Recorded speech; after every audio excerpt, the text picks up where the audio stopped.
Coffeezilla has become the internet's final boss of fraud.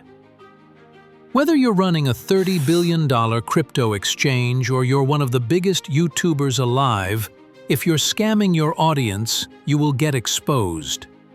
And by the time you realize Coffeezilla's on your tail, it's already too late. He's not just a YouTuber anymore, he's a one-man watchdog agency. The second your crypto project starts looking shady, or your influencer deal starts smelling like a cash grab, there's a decent chance you'll be the star of his next 3 million view expose.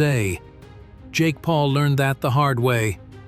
Jake has been caught in scam after scam, NFTs, tokens, pump and dumps, you name it. And every time he thought he got away clean, Coffeezilla was already 10 steps ahead. It started with Sacred Devils in 2021, an NFT project Jake pretended to stumble upon. But Coffeezilla exposed that Jake had been secretly paid nearly $178,000 in Ethereum to promote it. No disclosure, no transparency, just one more bag secured. Then came Stick Dicks. And yes, that's actually what he called it. Jake pushed the project hard, changed his profile picture, flooded his Twitter, made cringy jokes about girlfriends minting NFTs. What he didn't say was that he had personally funded the launch with his own Ethereum. This wasn't promotion. It was ownership. He made over $1.5 million. And when Coffeezilla followed the blockchain trail, it all led straight back to Jake.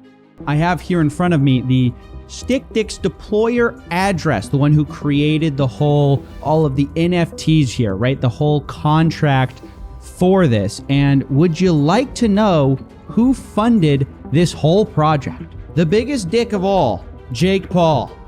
That's right, ladies and gentlemen. Far from being an ambassador or just like somebody interested in the project, it turns out the first person to give any money, 1 Ethereum, to this deployer right before it created the whole thing was Jake Paul. By the time Coffee exposed his third and fourth scams, SafeMoon and Anamoon, the pattern was undeniable. Anamoon was marketed as a Pokémon-style NFT game where 15 lucky holders of legendary cards would supposedly earn $2,500 per month for life. Except, of course, it was a lie. Before anyone got paid, the whole project collapsed. Jake and his partners walked away with over $6 million. And what happened after all this? Nothing. Jake didn't lose followers. He didn't face legal consequences.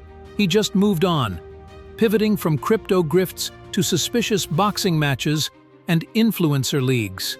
Coffeezilla summed it up best. Jake Paul has scammed more times than he's boxed professionally. But at least, Jake Paul was always a controversial figure. People expected shady stuff from him. Jake Tran? That was different. He started out as a respected YouTube documentarian. His videos exposed corruption, dissected complex financial schemes, and revealed the truth behind shady corporations. Viewers trusted him. They even saw him as a kind of mini Coffeezilla. Then came the sponsors. In January 2022, Jake released a video about Walmart. Everything seemed normal until the midpoint, when he started promoting an NFT group called Metum. They claimed to help beginners track whale wallets and make profits in NFTs. It sounded sketchy, and viewers noticed immediately. Instead of acknowledging the issue, Jake doubled down. Coffeezilla investigated Jake's sponsorship history and found something darker. Jake was deliberately pairing scam-themed videos with sponsors that used the same manipulation tactics. He'd expose predatory lotteries, then advertise a no-lose lottery. He'd denounce cryptobots as modern snake oil, then pitch cryptobots of his own, sometimes in the very same video. This wasn't just hypocrisy, it was a business model. Jake's audience started to catch on. Coffeezilla dropped his investigation in mid-2022, titled The Most Evil Business on YouTube, where he laid out Jake's pattern of exposing scams. only to immediately pitch something equally sketchy. And what I noticed is that Jake makes these videos exposing scams, but then often uses the same tactics of the scam to then pitch you like a sponsor that's in the same lane. Like, for example, he'll tell you that lotteries are predatory. Lotteries are predatory. They play on our psychology to suck us dry of our hard-earned money. But then in that same video, he'll sell you a quote, no-lose lottery. Play the no-lose lottery by pausing the video and clicking the link below. And it's not just that. It seems like he handpicks these sponsors for the videos, because he also said crypto trading bots are a scam and often a way to get people to believe there's a free money machine. When Jake finally responded, it wasn't an apology. It was mockery. He said, "What did you expect out of a channel that teaches you to be evil?" It was the mask fully slipping off. He tried to spin it as satire, as if all of his exposés were just tutorials for being evil. And by the end of his statement, he made it clear he wasn't sorry, not even a little bit. His words, "I apologize for nothing." His views dropped, his reputation shattered, and his channel, once seen as educational, became a punchline. And this kind of thing wasn't limited to Jake Paul or Jake Tran.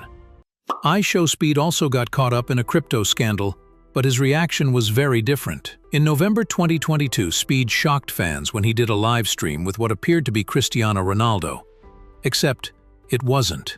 It was a lookalike hired to promote a crypto project called the Paradox Metaverse. Viewers felt scammed. They spammed the chat with "you sold out" messages. Some even used text-to-speech to directly accuse him of being used. Speed clearly wasn't prepared for the backlash. He covered the camera, left his mic on, and asked the Paradox owners what to do. Live, in real time. The entire thing spiraled out of control. Coffeezilla jumped in, analyzed the project, and confronted the founders live. They couldn't answer basic questions. Instead, they accused him of hating crypto and being against play-to-earn games. Now, you guys have to understand, we're strategically getting attacked. Why? Because people like yourself that don't like Paradox, because people like yourself that don't like crypto, that's people like yourself that don't like play and earn games, because 90% of all crypto is a scam. That's your opinion. If you don't like it, shove it up your ass. No one cares.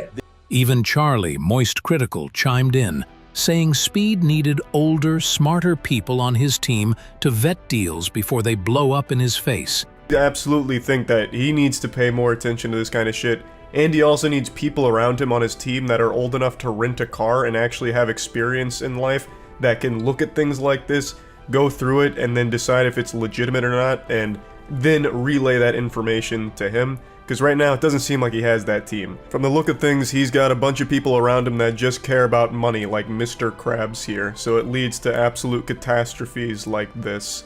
Speed took the advice. He apologized, he admitted fault, and unlike the Jakes of the internet, he never promoted another crypto project again.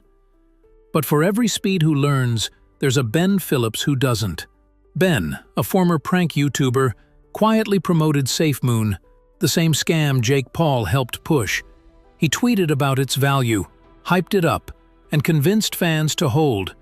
But while they were holding, Ben was dumping. He sold $1 million worth of SafeMoon tokens, strategically timed after every promotional tweet.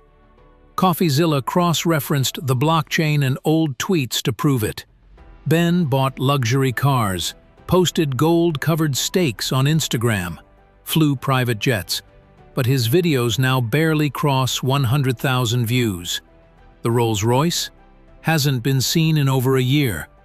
His rise was fast, but his fall was silent. And then there's the newest and most shocking name, MrBeast. Jimmy Donaldson has spent years cultivating a spotless image.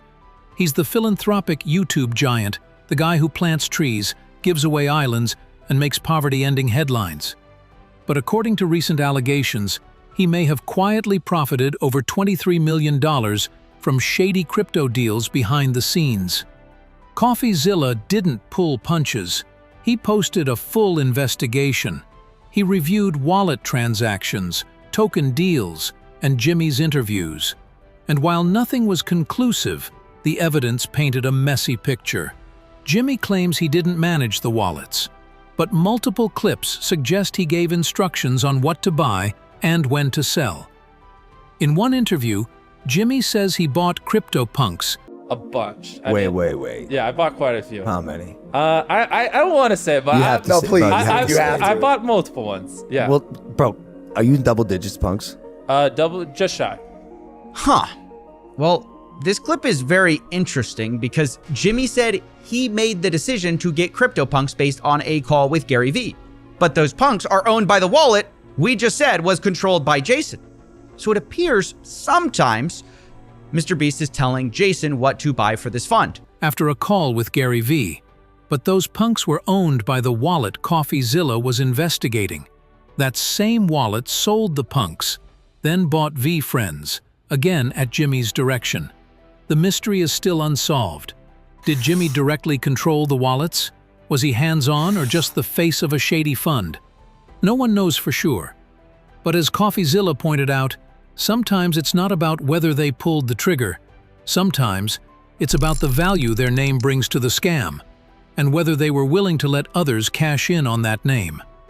At this point, Coffeezilla isn't just making videos, he's shaping internet accountability. His channel has become a litmus test. If he calls you out and you ignore it, you're probably guilty. If you respond with transparency, you might still have a shot.